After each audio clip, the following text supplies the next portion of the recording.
লন্ডনে ডক্টর ইউনুস তারেক রহমানের বৈঠক নিয়ে প্রতিক্রিয়া জানিয়েছেন জাতীয় নাগরিক পার্টির মুখ্য সংগঠক হাসনাত আব্দুল্লাহ। অন্তর্বর্তী সরকারের প্রধান উপদেষ্টা অধ্যাপক ডক্টর মোহাম্মদ ইউনুস ও বিএনপির ভারপ্রাপ্ত চেয়ারম্যান তারেক রহমানের মধ্যে বৈঠক অনুষ্ঠিত হওয়ার পর তিনি নিজের ভেরিফাইড ফেসবুক প্রোফাইলে একটি পোস্ট দিয়ে বৈঠক নিয়ে তার মন্তব্য তুলে ধরেন।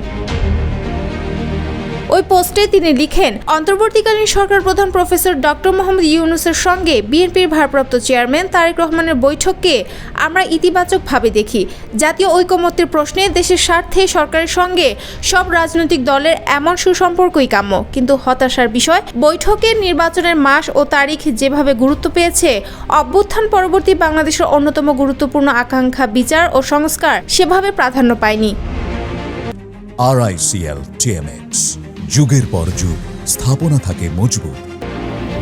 তিনি আরও লিখেন, এই সরকার শুধুমাত্র নির্বাচন দেওয়ার জন্য তত্ত্বাবধায়ক সরকারের কোনো রূপ নয়, বরং একটি অভ্যুত্থানের উপর দাঁড়িয়ে, দেশের মানুষের অসংখ্য ত্যাগের উপর দাঁড়িয়ে জনগণের আশা আকাঙ্ক্ষার কাছে দায়বদ্ধ একটি অন্তর্বর্তীকালীন সরকার। জুলাই মাসের মধ্যে জুলাই ঘোষণাপত্র ও জুলাই সনদ, মৌলিক সংস্কার, দৃশ্যমান বিচার এবং নির্বাচন কেন্দ্রিক প্রয়োজনীয় সংস্কার সাধন নির্বাচনের পূর্ব শর্ত।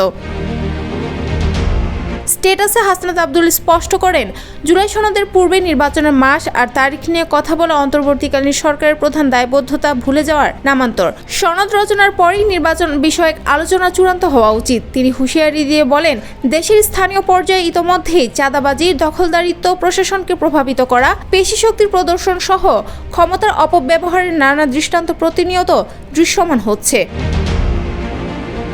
এ অবস্থায় অন্তর্বর্তীকালীন সরকারের অন্যতম বড় চ্যালেঞ্জ নির্বাচনের জন্য লেভেল প্লেইং ফিল্ড তৈরি করা। নির্বাচনের মাস এপ্রিল কিংবা ফেব্রুয়ারি যেটাই হোক, তার চেয়ে মুখ্য বিষয় হচ্ছে নির্বাচনের পূর্বে জুলাই সনদ, দৃশ্যমান বিচার এবং মৌলিক সংস্কার হচ্ছে কিনা। অন্যথায় একটা গণ অভ্যুত্থান শুধুমাত্র ক্ষমতা পালাবদলের মাধ্যমে হয়ে থাকবে, যে ঐতিহাসিক দায় এই অন্তর্বর্তীকালীন সরকার কখনোই এড়াতে পারবে না।